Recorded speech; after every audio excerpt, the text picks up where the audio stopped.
une fois de plus, bienvenue dans la maison spirituelle. Dans cette chaîne, nous te parlons de toutes choses sous l'inspiration du Saint-Esprit.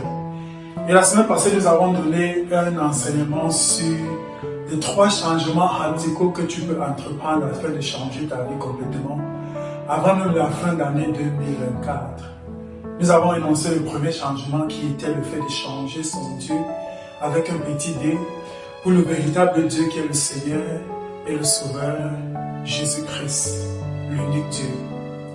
Une fois que tu as fait ce changement-là, le deuxième changement radical que tu dois faire, c'est celui de changer ta vision. Je vais t'expliquer pourquoi est-ce que tu dois changer ta vision. La plupart des personnes ont des visions. 99% de personnes ont des visions pour leur vie. Donc le problème n'est pas la vision. Le problème, ce sont des visions qui ne sont pas concrètes. Ce qu'on appelle des visions incomplètes. Par exemple, quelqu'un dit ma vision, c'est de se marier. Vision incomplète. Ma vision, en 2025, c'est d'avoir un job. Vision incomplète. Ma vision, en 2025, c'est d'acheter une voiture. Vision incomplète. Ma vision en 2024 ou en 2025, c'est de devenir ingénieur. Vision incomplète. Pourquoi est-ce que ces différentes visions-là, qui sont incomplètes, ne vont pas changer ta vie? Parce que le fait que tu deviennes docteur ne signifie pas ou ne garantit pas que ta vie va changer.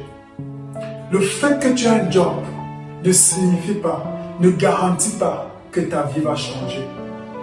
Le fait que tu te maries ne signifie pas, ne garantit pas que ta vie va changer. Le fait que tu bâtis une maison ne signifie pas et ne garantit pas que ta vie va changer. Pourquoi? Je vais te répondre. Je vais te répondre en utilisant une vision parfaite. Je te donne un exemple de vision parfaite.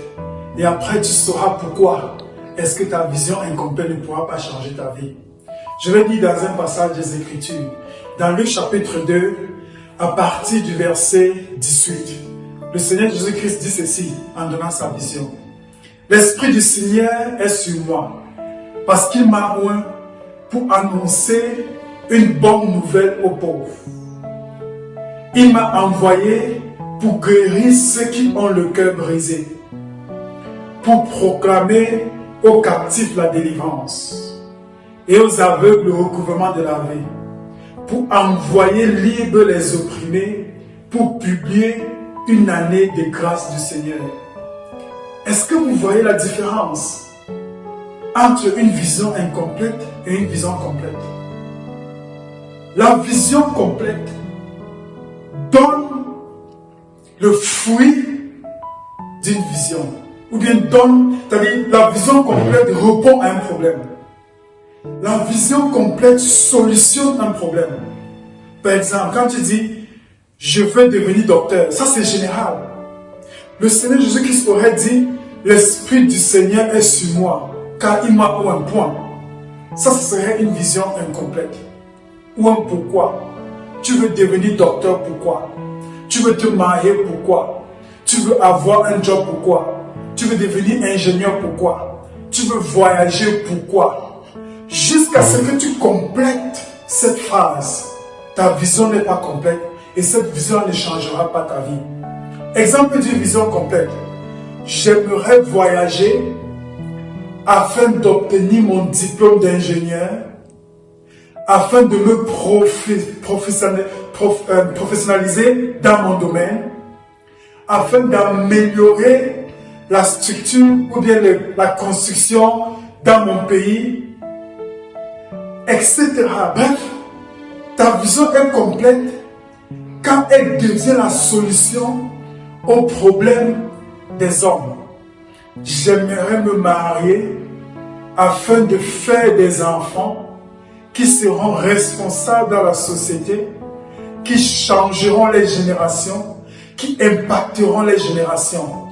J'aimerais me marier afin d'aider mon partenaire à réaliser sa vision, à réaliser son rêve, qui est de etc., etc., etc. Jusqu'à ce que ta vision est complète, elle ne peut pas changer ta vie. Alors cesse d'avoir des visions générales. Commence à avoir des visions qui sont pragmatiques, des visions qui sont complètes. Et là, tu changeras ta vie.